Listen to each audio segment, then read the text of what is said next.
पार्वती मेरे रोग को धतूरा मेरे ऊपर रखकर जल की धार चढ़ा दे, मैं ठीक हो जाऊं। एक धतूरा और धतूरे का फूल, कांटे वाला धतूरा और उसमें लगने वाला एक पुष्प। आस्था चैनल पर आप लोग देख रहे होंगे धतूरे के फूल का दर्शन। धतूरा और धतूरे का पुष्प, छोटा सा पौधा है, ज्यादा बड़ा नहीं है, कांटा लग रहा है, धतूरा लग रहा है, और उसमें भी साधारण धतूरा नहीं। जिस धतूरे के नीचे की डंडी लाल कलर की होती है, अगर वो सोमवार की अष्टमी को देवाधिदेव महादेव को समर्पित करी जाती है तो उसके घर में कभी संपदा की कमी नहीं होती है। वो धतूरा है, साधारण नहीं है। धतूरे में भी लाल डंडी, जैसे धतूरा गोल होता है उसके नीचे छोटी सी डंडी, देखा है आप लोगों ने? अरे देखिए कि नहीं देखिए, बोलो धतूरा देखा है ना? धतूरे के अंदर एक नीचे छोटी सी डंडी होती है, जब तोड़ोगे तो वो डंडी का कलर अगर लाल है, वो डंडी का कलर अगर लाल है, और कभी हम तो कहेंगे जैसे बड़ी बीमारी जिसको हो जाती है, लीवर, किडनी, कैंसर आदि आदि बड़ी बीमारियों से जो जूझ रहा होता है, प्रयास करो, प्रयास महामृत्युंजय का जाप कर कर, महामृत्युंजय का स्मरण कर कर, एक लाल डंडी का धतूरा प्रयास करना, एक धतूरा मिल जाए या 5 धतूरे मिल जाए किसी भी एकांतेश्वर महादेव पर, जो शिव मंदिर एकांत में हो, जहां कोई जाता आता नहीं हो। वैसे तो अब बहुत मुश्किल है कि ऐसा मंदिर मिल जाए जहां कोई जाता आता नहीं हो, पहले की बात दूसरी है, अब बात दूसरी है। फिर भी कहीं आप रोड पे से निकल रहे हो, एकांतेश्वर महादेव अगर आपका दिख जाए, बहुत बीमारियों से ग्रसित हो, तो भी महामृत्युंजय जाप का स्मरण कर कर या किसी विद्वत ब्राह्मण जन से महामृत्युंजय मंत्र का जाप कराकर या भगवान शिव के मंत्र का जाप स्वयं कर कर, वो भी ना बने तो पंचाक्षर मंत्र नमः शिवाय, षडाक्षर मंत्र ओम नमः शिवाय या श्री शिवाय नमस्तुभ्यम जप कर वो लाल डंडी का धतूरा 5 एकांतेश्वर महादेव को आप समर्पित कर सकते। रोग थम जाएगा, जो दवाई खाओगे वो शरीर को लगना प्रारंभ हो जाएगी और आप स्वस्थ होना प्रारंभ हो जाएंगे। अगर बड़ा रोग, एकांतेश्वर धतूरे का फूल, ये तो धतूरा की बात आ गई। अब धतूरे का जो फूल होता है, धतूरे का जो पुष्प है, उसको 2 जगह पर समर्पित किया जाता है, 2 जगह। एक धतूरे का पुष्प जहां भगवान शंकर का जल चढ़ाने जाते हो, पूजन करने जाते हो, स्मरण करने के लिए जाते हो, वहां अशोक सुंदरी वाली जगह पर धतूरे को फूल को समर्पित किया जाता है।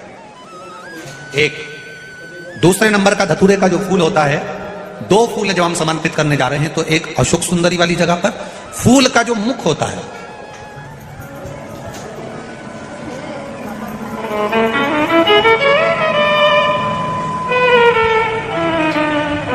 मान लो ये फूल है धतूरे का। वैसे तो धतूरे का फूल लंबा होता है, आपने दर्शन किया किस किसने करे ना सबने दर्शन? धतूरे का फूल लंबा होता है। अब वो लंबा जो पुष्प है, उसका जो खिला हुआ भाग है, जो खिला हुआ, और पीछे की जो डंडी है, तो अशोक सुंदरी वाली जगह पर जब हम समर्पित करते हैं, अशोक सुंदरी वाली जगह पर जब हम उसको चढ़ाते हैं, तो जैसे ये शिवलिंग है और यहां सामने अशोक सुंदरी की जगह है, तो जो अशोक सुंदरी वाली जगह पर हम पुष्प समर्पित करते हैं, तो खिला हुआ जो भाग है, जो खिला हुआ भाग है, उसको इस तरह से रखते हैं कि शिवलिंग की ओर उसका खिला भाग जाए, और डंडी का भाग इधर गणेश जी, कार्तिकेय जी और 33 कोटि जो देवी देवता हैं उस ओर उसका भाग जाए, उसका भाग ऐसा समर्पित। एक दूसरा, शिवलिंग पर जब हम धतूरे का पुष्प समर्पित करते हैं, शिवलिंग पर जब हम धतूरे का पुष्प समर्पित करते हैं, तो उस फूल का खिला हुआ जो भाग होता है, उसका मुख हमारी ओर होना चाहिए। अर्थात डंडी का मुख जब शिवलिंग पर चढ़ाएंगे तो डंडी का मुख उधर हो और खिला हुआ भाग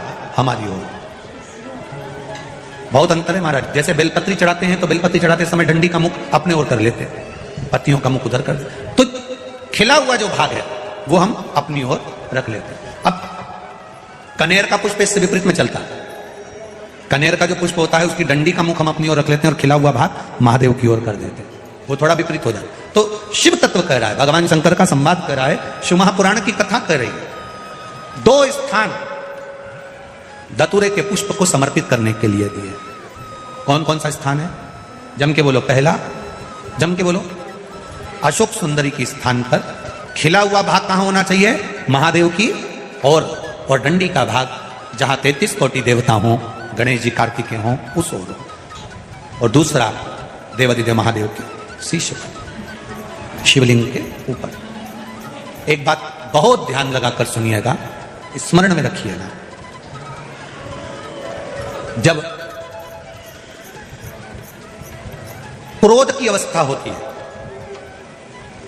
क्लेश की अवस्था होती है, अशांति होती है, तब धतूरा शिव जी को चढ़ाकर 1 लोटा जल अवश्य चढ़ा देना चाहिए। लगभग 20 से 25 मिनट लगते हैं, पर अगर हमने दिल से धतूरा चढ़ाया और 1 लोटा जल धीरे धीरे धीरे धीरे देवादिदेव महादेव को समर्पित करना प्रारंभ करा, तो घर में से क्लेश, अशांति, क्रोध अपने आप धीरे धीरे शांत होना प्रारंभ हो जाता है। धतूरे में वो एक आनंद है, धतूरे में वो एक सुख है, धतूरे में वो एक आनंद है। पंच पुष्प में पहले नंबर का पुष्प है पारिजात का पुष्प, दूसरे नंबर का पुष्प है, बोलते जाओ ले ले, कनेर का पुष्प, तीसरे नंबर पर पुष्प है शमी का पुष्प, चौथे नंबर पर पुष्प है मंदार आकड़े का पुष्प, और 5वें नंबर पर जो पुष्प है वो है धतूरे का पुष्प। अब इन पुष्पों के अलावा भी कई पुष्प देवादिदेव महादेव को चढ़ते हैं, उनका एक अलग अलग नियम है, पर पंच पुष्प जो पूर्ण तरह से सुख देने वाले, आनंद देने वाले, जो सहजता में आपको मिल सकते हैं, ये वो 5 पुष्प हैं जो आपको आपके गांव में भी, अपने गांव में घूम लो तो वो मिल जाएगा, कोटेश्वर में भी आप घूमोगे तो वो प्राप्त होगा, वो पंच पुष्प। शिव महापुराण की कथा कर रही है, 2 पुष्प ऐसे हैं जो भगवान शंकर को नहीं चढ़ाए जाते, एक केतकी, एक केवड़ा, और चंपा भी भगवान शंकर को चढ़ती है, पूरे साल नहीं चढ़ती, केवल भादों के महीने में चढ़ती है, उसके सिवाय नहीं चढ़ती। क्या कारण था? केतकी की कथा तो यहां पर शिव महापुराण में आ जाती है कि केतकी ने एक गलती कर दी थी। जब ब्रह्मा जी शंकर भगवान के शिवलिंग का दर्शन करने के लिए ऊपर जाते गए, शिवलिंग का छोर नहीं मिला, शीश नहीं मिला। ब्रह्मा जी गौ माता को लेकर आ गए, गाय चलो पृथ्वी पर चलकर भगवान विष्णु के सामने कह देना कि ब्रह्मा जी को छोर मिल गया। गौ माता ने कहा मैं झूठ क्यों बोलूं? ब्रह्मा जी ने कहा तुझे एक रोटी दिलाऊंगा, प्रत्येक घर से तुझे खाने को रोटी मिलेगी। एक रोटी के चक्कर में गौ माता ने झूठ बोल दिया भगवान विष्णु के सामने। केवल एक रोटी के लिए गाय झूठ नहीं बोल रही है, एक रोटी के लिए संसार का मनुष्य भी झूठ बोलता है, दिन भर झूठ बोलता है, दिन भर। एक बार श्री हनुमान जी महाराज जब अयोध्या में राम जी का राज्य स्थापित हो गया, अयोध्या के राजा श्री राम बन गए, विराजमान हो गए, हनुमान जी घूमते रहते थे, तो कपड़े की दुकान वालों ने हनुमान जी को रोक लिया। कपड़े वालों ने, किराने की दुकान वालों ने हनुमान जी को रोक कर पूछा, क्यों रे हनुमान, तूने लंका कैसे जलाई थी?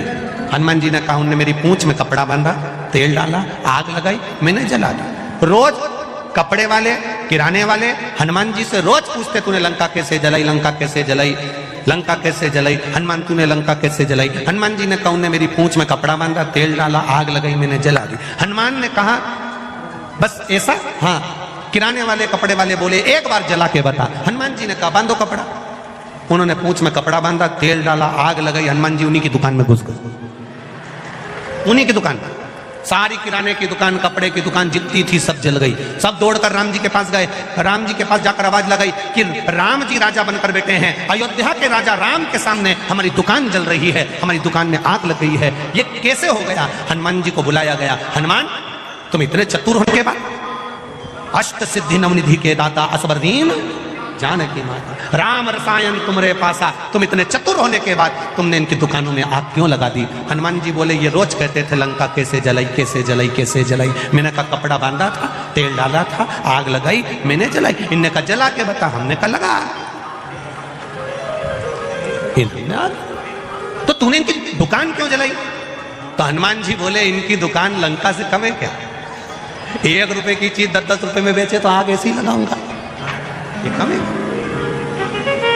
शिव कथा कह रही है, भगवान शंकर का संवाद कर रहा है, शिव महापुराण की कथा कह रही है, शिव तत्व कह रहा है, शंकर भगवान का चरित्र कह रहा है, शिव कथा कह रही है। एक रोटी के लिए गौ माता ने झूठ कर दिया, एक रोटी की।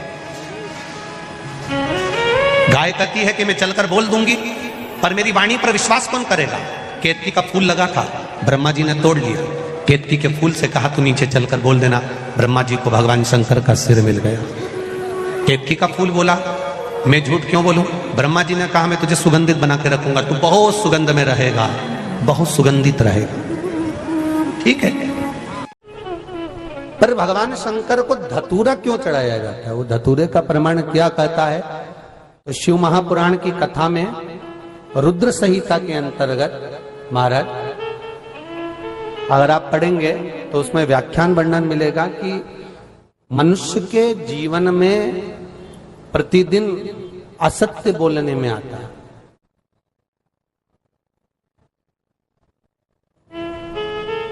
उसके मुख से कई बार असत्य का संबोधन निकल जाता है, झूठ निकल जाता है, असत्य निकल जाता है। तो हमारे यहाँ शास्त्र कहता है सबसे पहला धतूरा भगवान शंकर को अगर किसी ने समर्पित करा था तो ब्रह्मदेव ने करा था महाराज। और उसका भी प्रमाण है कि हर चीज का प्रमाण होना चाहिए। देखो कि आखिर भगवान के मंदिर के पीछे क्यों नहीं प्रणाम करते, तो उसका भी प्रमाण होना चाहिए। कि कोई आपसे पूछे तो आप बता तो सकते हो, केवल कथा के माध्यम से नहीं, आप उसको बता सकते हो कि ये कारण है। आप चंदन चढ़ा रहे हो तो उसका कारण बताना पड़ेगा कि ये चंदन क्यों चढ़ाया।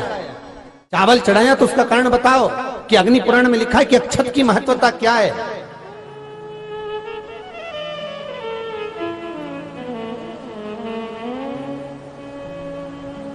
बेलपत्री चढ़ा रहे हो तो शिवलिंग का प्रमाण वर्णन करना पड़ेगा, लिंग पुराण को उठाकर बोलना पड़ेगा कि ये पार्वती का प्रतिबिंब है, ललिता जी का प्रतिबिंब है, सती का प्रतिबिंब है। एक एक चीज को आज के समय में अगर आप किसी को कोई राय दे रहे हो, कुछ बता रहे हो, तो प्रमाणित करना पड़ेगा कि ये आपको यहां से इसका वर्णन है और आपको ये करना पड़ेगा, उसके अनुसार ये कर्म है। तो शंकर भगवान को सबसे पहला धतूरा भगवान ब्रह्मा ने चढ़ाया था। जिस समय भगवान ब्रह्मा का सिर कट चुका था, अभी आप आगे कथा सुनेंगे, ब्रह्मा का जब सिर कटेगा उसके बाद जब वो स्तुति करेंगे तो देखो भगवान शंकर को प्रसन्न करने के लिए धतूरा चढ़ाएंगे। शिव जी उनको कहते हैं ब्रह्मदेव ये धतूरा आपने मुझे चढ़ाया है।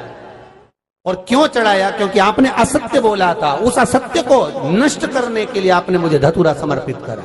इसलिए हिंदू धर्म में नियम है, महीने भर में, 2 महीने में, 4 महीने में, 6 महीने में, साल भर में, 2 साल में, 1 साल में कम से कम 1 धतूरा शंकर भगवान को समर्पित करना चाहिए। जिस दिन धतूरा समर्पित करो उसके पहले जितना समय निकला उसमें आपने अगर झूठ बोल भी दिया हो तो भगवान शंकर उसको नष्ट कर दें, इसलिए उस धतूरे का समर्पण होता है।